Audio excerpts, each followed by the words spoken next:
I was on drive time yesterday with Minister Alan Dillon, who was on to defend the changes to standing orders, but not just defend the changes to standing orders, defend the fact that they're going to go through today, if the government has its way, without any debate, it is pretty unprecedented to have significant decisions taken whereby there is a significant division without any debate in the House. So he was on to defend this, and then when he repeated the government's lie that not a single second is being taken from opposition time, and when challenged on this by Sarah McInerney, who pointed out the order of business time being halved, who pointed out the Taoiseach's questions being halved, he said, sorry, I'm not au fait with that. I mean, I think that is absolutely incredible.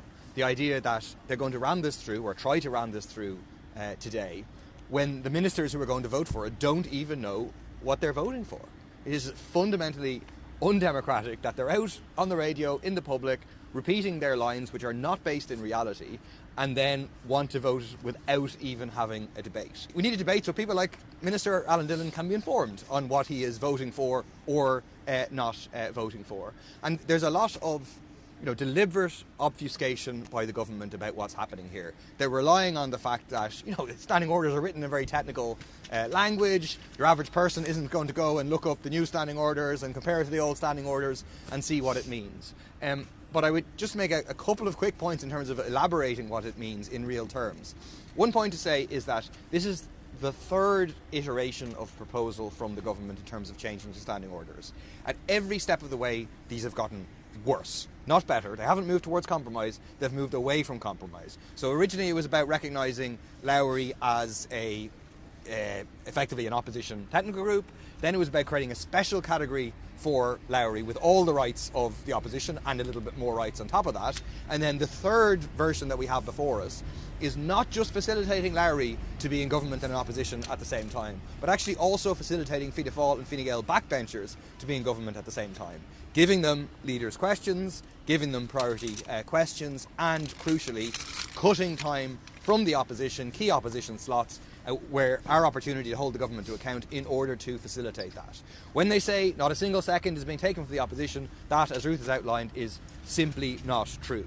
So the things that they're doing in simple terms, they're giving leaders questions every single day to the Lowry Group or Fianna Fáil or Fine Gael. That is unprecedented in the way that the Dáil has functioned, to have leaders' questions be used by someone other than the opposition. This is our opportunity to hold the government to account. They're halving the time available for the opposition to oppose the Dáil agenda on a weekly basis, and they're halving the number of Taoiseach's questions every single week, from 90 minutes to 45 minutes, from 6 questions to 3 questions. I've seen Micheál Martin now being challenged on this, and it's good, because for a long time this was out there and people weren't really discussing it. He's been challenged on it and saying, it wasn't really used very well, and sure, the Taoiseach's very busy in any case, doing a lot of very important things. This is a question of basic accountability of the Taoiseach to the Dáil, and he's halving our opportunities to do that. They're giving extra speaking time in every single debate to the Lowry Group, and as Ruth outlined, they're giving a priority question on every question to ministers. They're giving a priority question to either Lowry's group or Fianna Fáil or Fine Gael. That is coming from opposition time. So one less other question will be taken in ministerial questions, and the chances are that other question will be a question from the opposition, because the majority of the other questions are from the opposition. So it's just all the way down the line. They are shifting time from the opposition to the government, including the Lowry Group, and attempting to diminish the accountability of the government to the Dáil. The other point I'd make is that this is in direct contravention of what they promised in terms of getting over the impasse back in January. They said there was an agreement. Then the Chief Whip read out what was the agreement, and the agreement was that the government would work to secure agreement as soon as possible and acceptable to government and opposition. And there's been no attempt to find that compromise. We've come forward with proposals. They haven't seriously responded to those. This is not about the Lowry Group having speaking rights. Of course they should be speaking rights. Of course they should be facilitated to ask questions and so on. So on that basis, I really feel it is our duty to do everything that we can to stop this going through today. This is not just about the rights of the opposition right now, it's about the rights of the opposition into the future and the capacity of this Parliament to function to hold the government to account. Well, can we expect a walkout from opposition TDs this afternoon in terms of speaking rights? I've seen online a lot of people who support the opposition's stance on this saying that you need to walk out in order to bring the Dáil down. I would just make the point that, like, if you walk out of the Dáil continues. They can have a quorum made purely of government TDs. So obviously there are, tactical discussions about how best to stop the government ramming this authoritarian move through. Personally, I'm not convinced that the walkout is the best mechanism to do it at this stage. I think, and I think what's generally being discussed in terms of the opposition is being in the Dáil chamber and using our voices and so on to prevent the government ramming this through. I think that's what's most effective. So what might that involve? Might that involve trying to filibuster or just to edge out? Yeah, well, I think if you look back at the example of January, the government has a majority, yes, but democracy isn't just about the rights of the majority, it's also about the rights of the minority. And the opposition in January was able to hold up the election of Taoiseach, bring the government to a negotiating table and agree the outlines of a compromise, which then have been abandoned. I think that proves that it can work, and those sort of tactics, I think, are what will be necessary. I think there's general agreement on doing everything in our power to prevent the government getting this authoritarian move through. And I think, we don't want to be in a position to be shouting in the Dáil or whatever, and I see Simon Harris saying, behaving like a creche or whatever. Look, that's not what we want to be doing, but this for us isn't some small thing.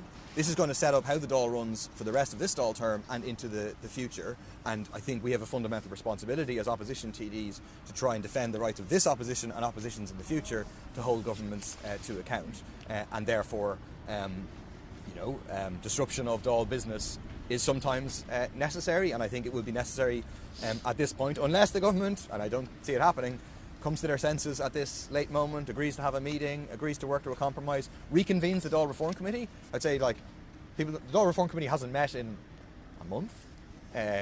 Just the government walked out. They passed their own proposal to come up with that proposal, and now they've come up with their proposal. They haven't reconvened it. There's no attempt to find a solution whatsoever, whereas we're repeatedly saying we want to have meetings, we want to find a solution. We've put one solution on the table, we're open to others.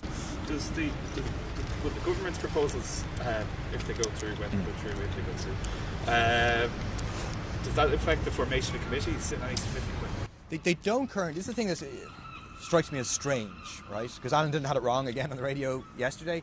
When I got the standing orders proposals, I thought somewhere in here is going to be a standing order to change to effectively say that the Lowry group would take committee positions from opposition rather than government. And that isn't there. And therefore, in terms of committee positions, my understanding is that the Ceann Comhairle's ruling that they're not part of the opposition and therefore will be taking committee positions from the government would be in effect. But then I don't understand why the government is delaying the formation of committees. And to be clear, that is what is happening. I know the government's been on saying we're blocking the formation of committees. That is not true. I was at the business committee Thursday before last, where we proposed, we could have a committee in selection next week to form, because it will be on the basis of the Lowry group positions coming from the government side. So the government has been delaying on that. So I suspect that if the government gets this through, they will then bring forward new standing order changes to work on the committee changes. There has to be some reason why they're delaying it, in order to say that they get them from the opposition side rather than from the government side, to increase the majority of the government plus Lowry, or the government including Lowry on the committees. But it's really not clear. But again, just we have repeatedly said, we're happy to form the committees, because again, from our point of view, if we form the committees now under the current rules, the Lowry group will come from the government. That's exactly what we think should be happening, and we're happy for the committees to get up and running. If this goes beyond tomorrow, is the opposition willing to continue to block Dáil business from continuing? Will this go on and on and on? Personally, I think, and I think there will be further discussions this evening, I would say, depending on what happens today with all of the opposition groups. But I simply think we cannot allow this to go through. We cannot allow it. We cannot allow it today, we cannot allow it tomorrow, we cannot allow it Thursday.